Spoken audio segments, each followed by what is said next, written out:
নমস্কার বন্ধুরা, রোশনাই সিরিয়ালের নিউ আপডেট নিয়ে আমি পৌঁছে গেছি আপনাদের সামনে। এই পর্বে আপনারা দেখতে চলেছেন একটা নাটকীয় ঘটনা।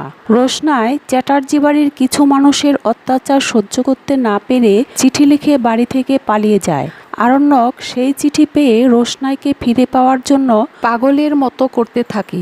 গরিমা আরণ্যককে বলে, ওই মেয়ে চলে গেছে তো আপদ বিদায় হয়েছে, এবার তুমি যদি ওই রোশনাইকে খুঁজতে বের হও তাহলে এটাই হবে আমার শেষ কথা, আমি এ বাড়ি ছেড়ে চলে যাব। আরণ্যক বলে, গরিমা তুমি তো বলো আমি তোমার জীবনটাকে তছনছ করে দিয়েছি, ধ্বংস করে দিয়েছি, তাই বলছি তোমার জীবনটা আর ধ্বংস করতে হবে না, তুমি এ বাড়ি থেকে চলে যাও। গরিমা আরণ্যককে বলে, তুমি আমার জীবনে ধ্বংস করার আর কি বাকি রেখেছ? সবই তো তিলে তিলে শেষ করে দিয়েছ, যেটুকু অবশিষ্ট আছে সেটুকু শেষ করে দিতে চাইছ। আরণ্যকের বাবা বলে, বাদশা তুমি কি চাও বলো তো? আরণ্যক বলে, তোমরা যদি এখনো না বুঝো আমি কি চাই তাহলে আর কবে বুঝবে বলো তো? আমি আর এসব নাটক সহ্য করতে পারছি না। জাহ্নবী বলে, বাদশা আমরাও তোমার এই রোশনাইকে নিয়ে এই নাটকগুলো আর দেখতে পাচ্ছি না। রাজা বলে, বাদশা তুই একবার ভেবে দেখেছিস তোর জীবনে কেন এত সমস্যা? অন্য কারো জীবনে তো এত সমস্যা নেই, আর তুই কবে বুঝবি বলতো? গরিমাকে আর কত কষ্ট দিবি? গরিমা তোর বিবাহিতা স্ত্রী, ও কি তোকে বারবার রোশনাইয়ের কাছে যেতে দিবে? আরণ্যক বলে, তুমি কোন বিয়ের কথা বলছো? আরণ্যকের কথা শুনে সকলেই চুপ হয়ে যায়। গরিমা বলে, আরণ্যক তুমি এটা কি বলছো? আরণ্যক বলে, গরিমা তোমার মনে আছে কিনা জানি না, কিন্তু আমার পরিষ্কার মনে আছে শাস্ত্রমতে আমাদের বিয়েটা সম্পূর্ণ হয়নি। আমি সকলের সামনে এই কথাটা বলতে চাইনি, তবুও বলতে বাধ্য হচ্ছি। আমরা দুজনে জাস্ট রিলেশনশিপে আছি, স্বামী স্ত্রীর কোনো সম্পর্ক আমাদের মধ্যে তৈরি হয়নি, আমরা দুজন হাজব্যান্ড ওয়াইফ নই। এই কথাগুলো বলে আরণ্যক বাড়ি থেকে বেরিয়ে যায় রোশনাইকে খুঁজতে।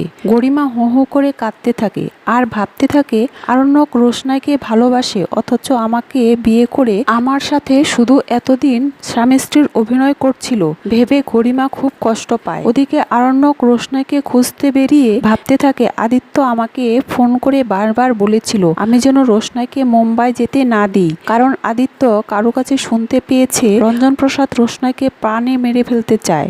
এমন সময় আরণ্যক রোশনাইকে দেখতে পায়। তারপর আরণ্যক রোশনাইয়ের কাছে গেলে রোশনাই আরণ্যককে বলে, স্যারজি আপনি এখানে কি করছেন? মনে হয় কাল রাত্রিতে আপনার ঘুম হয়নি, আপনার চোখ মুখগুলো দেখে কেমন যেন লাগছে, আপনি কিন্তু এখনো সুস্থ হননি, ডাক্তার কি বলেছে আপনার মনে আছে তো?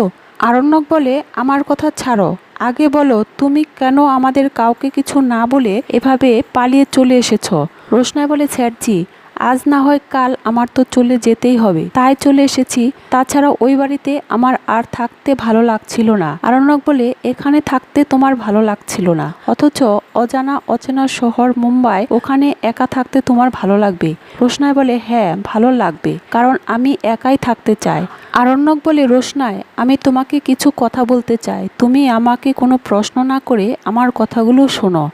রোশনাই বলে, কি বলবেন স্যারজি তাড়াতাড়ি বলুন, আমার হাতে বেশি সময় নেই, তাছাড়া আমাদের দুজনকে যদি কেউ একসাথে দেখে ফেলে তাহলে? আরণ্যক বলে, দেখে ফেললে কি হবে, আকাশ ভেঙে পড়বে, কিসের এত ভয় তোমার?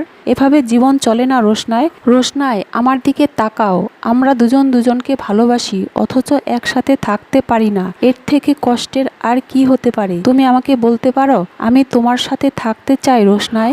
রোশনাই বলে, স্যারজি এসব কথা বলবেন না প্লিজ, গরিমা দিদি আপনার বিবাহিত স্ত্রী, এতদিনের সম্পর্ক আপনাদের। আরণ্যক বলে, রোশনাই গরিমার সাথে আমার কি ধরনের সম্পর্ক, কতদিনের সম্পর্ক সেটা আমার থেকে তুমি বেশি ভালো জানো না, আমি বেশি ভালো করে জানি, আমি ওই সম্পর্ক নিয়ে আর বেঁচে থাকতে চাই না। রোশনাই বলে, স্যারজি আপনি এভাবে কেন কথা বলছেন? আরণ্যক বলে, আমি আর কিভাবে কথা বলবো? গরিমা আমার স্ত্রী হলেও আমি আর ওকে স্ত্রী বলে মানি না, ওকে আমি ডিভোর্স দেবো, আর তোমাকে আমি আমার স্ত্রী বলে মানি, আমি তোমাকে নিয়েই বেঁচে থাকতে চাই রোশনাই। রোশনাই বলে, আমি আমার দিদির ঘর ভাঙতে চাই না, আপনি চলে যান। আরণ্যক বলে, রোশনাই তুমি যদি আমার সাথে আমার বাড়িতে না যাও তাহলে তুমি চলে গেলে আমি আমার জীবন শেষ করে ফেলবো।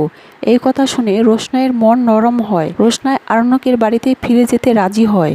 এরপর রোশনাই বলে, একদিন তো আমাকে বাড়ি থেকে বের হতেই হবে, আরণ্যক বলে, সেদিন কোনোদিনও আসবে না রোশনাই, আমি তোমাকে বিয়ে করব, তোমার পাশে থাকব, আমি তোমার কাছে যেতে চাই রোশনাই। রোশনাই বলে, স্যারজি আবারও সেই এক কথা বলছেন, এই জীবনে আমার আর আপনার এক হওয়া কপালে নেই। আরণ্যক বলে, রোশনাই তুমি শুধু একবার হ্যাঁ বলো, দেখবে আমরা সুখী হব, আমাদের জীবন পাল্টে যাবে। তো বন্ধুরা, দেখা যাক পরের এপিসোডে কি হতে চলেছে, রোশনাই আর আরণ্যক এক হতে পারে কিনা।